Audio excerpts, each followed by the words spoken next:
memasuki adanya seorang istirahat yang akan diisi oleh Majelis Hasanah yang akan disampaikan oleh saudari Amalia. Mohonnya kita tempatkan di silakan. Assalamualaikum warahmatullahi wabarakatuh. Assalamualaikum warahmatullahi wabarakatuh.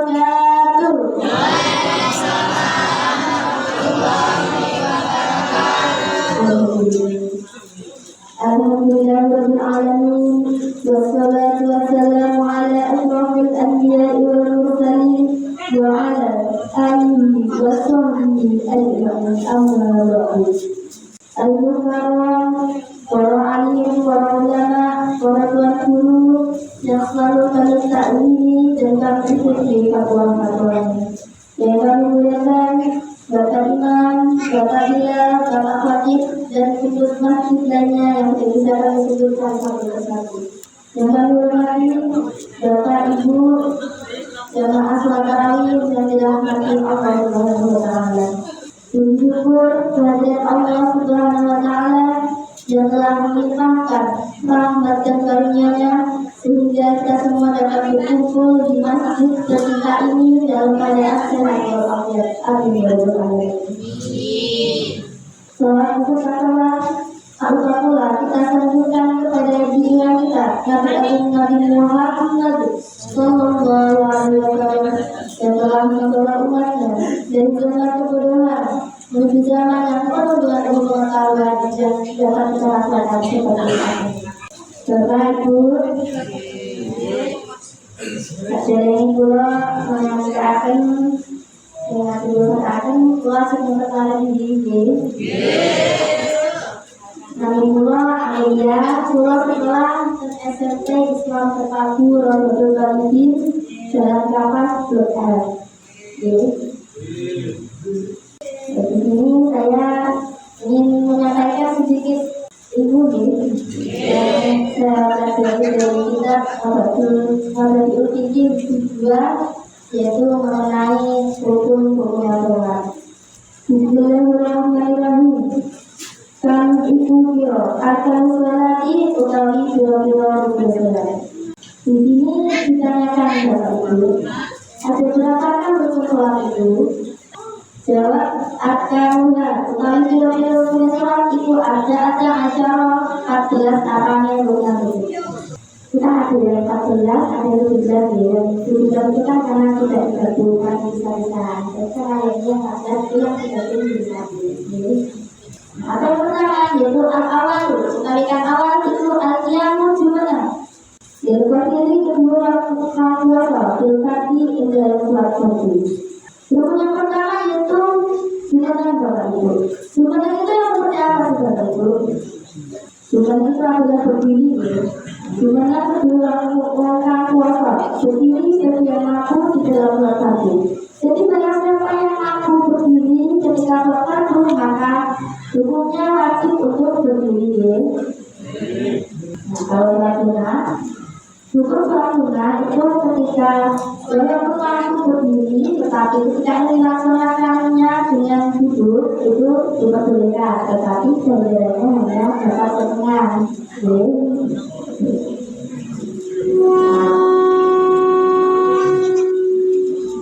Yang pertama artinya utama kata begitu itu hanya punya. Rukun yang kedua adalah niat Bapak Ibu. Niat itu letaknya di mana Ibu? Letaknya itu adalah di dalam hati Ibu. Rukun melamatkan kan itu adalah sunnah di Bapak. Rukun melamatkan itu adalah sunnah. Tetapi ketika lagi takbir diberi Allahu Akbar itu harus dibagi kembali dengan niat yang di dalam hati. Jadi kalau tidak didapatkan tidak apa-apa Ibu. Aku yang takbir saja Allahu Akbar, tetapi harus di dalam hatinya berniat. Ada itu utawi kata itu ibu takbiratul ihram, takbiratul ihram. Kemudian ketiga adalah takbiratul ihram. Takbiratul ihram ini harus dipenuhi kembali Bapak Ibu saat sholat. Kata-kata saat takbir itu ada yang suaranya tidak benar. Kata-kata itu kan Allahu Akbar gitu ya. Tapi ada yang mengatakan itu cuma Allahu Akbar, karena akhirnya tidak jelas gitu. Itu menjadi tidak benar. Jadi harus benar. Atau umpamanya saat itu Allahu Akbar ada rawunya ada satu tadi itu tidak benar. Atau umpamanya Allahu Akbar banyak kandungan itu juga tidak benar. Hanya benar bagaimana yaitu tetap Allahu Akbar. Dan tidak boleh terjadi juga pada itu. Karena makanya tidak terjadi Allahu Akbar itu juga tidak benar ini. Al-Bi'u utawi kata keempat itu kira atau baca mati baca Al-Fatihah. Nah itu yang keempat itu adalah membaca surat Al-Fatihah itu. Karena punya ukur itu harus wajib dibaca di saat sholat. Umpamanya waktu sholat hanya membaca Al-Fatihah saja, tidak membaca itu tidak apa-apa. Tetapi kalau dibalik, penduknya dibaca Al-Fatihah tidak dibaca, itu sholatnya menjadi tidak sama. Jadi itu membaca Al-Fatihah itu adalah wajib. Al-Qamisu utawi kata kelima itu al-mu'urku. Rukun juga ada diperhatikan dalam itu. Rukun yang benar itu adalah ketika badan punggungnya itu rata di bawah itu saat duduk. Seumpamanya kalau kita taruhkan telur di atas punggung kita, nah itu seolah-olah tidak jatuh. Nah itu adalah duduk yang benar. Dan untuk ibu, untuk perempuan ini juga diperhatikan. Saat itu anggota badannya harus rapat gitu, tidak boleh jari, jadi harus rapat. Asal itu utawi kata keenam, itu makna tuh makna. Berukui indahnya kok buat iktikari dan ketika bersujud tidak sujud buat ilusi kandung. Makna di dalam suku etika sujud dan sujud. Makna itu yang bagaimana itu? Makna itu adalah berhenti sejenak dari efek belajar gerakan sholat. Di sini makna itu ada dua buku, etika sujud dan sujud. Asal utawi kata penelitiku itu al-etika etika. Etika itu adalah saat bangkit dari rukuk. Tadi sudah dijelaskan saat itu harus makna. Jadi saat Sami Allahu liman hamidah itu misalnya kan ada efek belakang itu ya, tangannya terdekat luka yang ada kecapan gitu ya. Nah itu harus diserahkan terlebih dahulu. Saat Sami Allahu liman hamidah tenang berdiri, baru nanti data berdiri. Setelah Al-Qamilu kami kata guru itu as-sujud gitu. Dalam sujud juga seperti yang tadi dalam sujud makna. Dan itu tidak terlalu dulu dengan adalah harus tidak harus makna. Dan anggota tubuh itu ada berapa di bawah itu? Ini saya yang tahu ya. Anggota tubuh itu ada 7 bagian di bawah itu. Bagian yang pertama apa? Bagian yang pertama itu adalah ini. Saat melekar dulu atau bagian lainnya. Bagian kita ini misalnya jangan sampai tertutupi oleh apapun itu. Untuk bapak ketika sholat, jadinya jangan terlalu maju di bapak. Jadinya jangan sampai menutupi bagian ininya, karena nanti kalau duduk tidak akan sah. Dan itu juga makanya bukan namanya pun jangan sampai menutupi kening ya. Bukanlah ataupun juga ataupun apa itu jangan sampai menutupi bagian kening. Karena nanti kalau begitu akan menutupinya tidak sah. Anggota yang pertama ini, kalau yang kedua apa? Anggota yang selanjutnya adalah kedua telapak tangan itu. Kedua telapak tangan itu harus terangkat ya, dengan telapak tangan. Tidak usah lagi saat itu tangannya kok seperti ini yang buat itu, atau seperti ini. Nah itu membuat tubuhnya tidak akan terganggu. Jadi yang benar itu adalah tangannya seperti ini, terangkat semua. Dan juga kita harus berbuat tadi. Saat itu juga anggota badannya harus rapat dulu, jangan ditinggalkan. Yang pertama adalah ini, lalu telapak tangan. Dan yang selanjutnya itu adalah anggota lutut. Saat sujud, anggota lutut itu juga harus menempel pada tempat sujud. Dan saat sujud pertama bawahnya dekat satu. Nah itu membuat sujudnya menjadi tidak sah. Yang selanjutnya itu adalah jari-jari dari kedua kaki. Dari dua kaki itu lalu usahakan melacak di Bapak Ibu saat duduk. Bapak Ibu itu harus biasanya usahakan melacak. Dan dulu tetap belajar. Ada siapa kan duduknya? Ada yang duduk? Atas itu kami kakak yang ibu adul tunggu sehingga sejajar ini dalam antaranya duduk. Buku yang pentingnya itu adalah duduk di antara kedua duduk. Duduk ada duduk.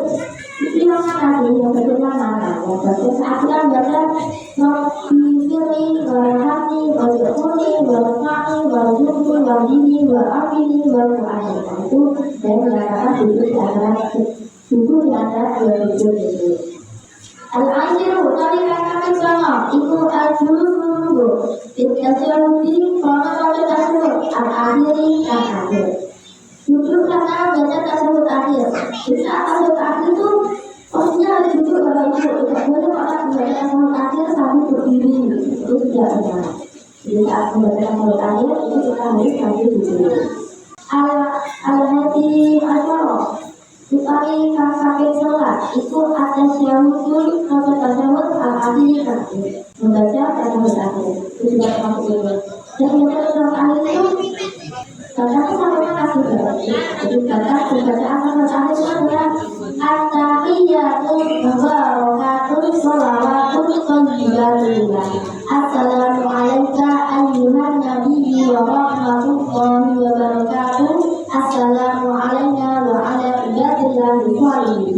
Asyhadu an la ilaha illallah wa asyhadu anna Muhammadar Rasulullah. Itu adalah bacaan tasawuf akhir. Dan bacaannya itu benar-benar Ibu tidak benar-benar seperti itu at-tahiyyatu mubarakatun Atani adalah kami akan berdoa itu asalatu motor selawat ada Nabi Sallallahu Alaihi Wasallam mengatasi Nabi Sallallahu Alaihi Wasallam kita selalu dalam tasawuf al-akhir yang akhir. Nah saat sholat juga kita harus membaca selawat yang itu. Jadi baca selawat itu adalah Allahumma sholli ala sayyidina Muhammad wa ala ali sayyidina Muhammad. Allahumma sholli ala sayyidina Muhammad itu bacaannya wajib di Bapak Ibu. Tetapi wa ala ali sayyidina Muhammad itu adalah kita sampai selanjutnya. Atalina adalah ukari kakak keluar. Ibu atas dimatu usaha al-ula kan awal. Itu yang ketiga itu adalah membaca salam yang pertama. Jadi saat sholat itu ketika membaca salam itu juga harus benar bacaannya. Assalamualaikum warahmatullahi. Bacaan minimal salam itu adalah assalamualaikum. Itu adalah bacaan paling minimal yang benar. Jadi kalau lebih tidak ada. Jadi membaca salam yang pertama itu punya wajib juga itu. Seumpamanya kepada itu saat sholat, ketika sudah sampai salam, assalamualaikum warahmatullahi wabarakatuh. Tiba-tiba Bapak Ibu ingin berangin dan tidak betah ingin berangin. Assalamualaikum warahmatullahi wabarakatuh. Dan tiba-tiba keluar anda. Itu jangan sampai dilakukan Bapak Ibu. Itu biasanya sampai di situ itu sholatnya sudah sambil. Tetapi kalau malah Bapak Ibu lanjutkan sholatnya, jadi malah batal sholatnya harus mengulang kembali.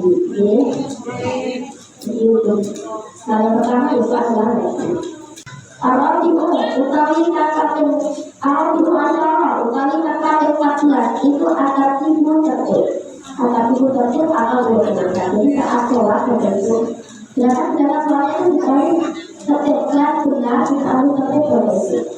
Jangan sampai nanti saat sholat kok setelah kabur tiba-tiba sujud itu baru rukuk. Itu kan tidak berarti.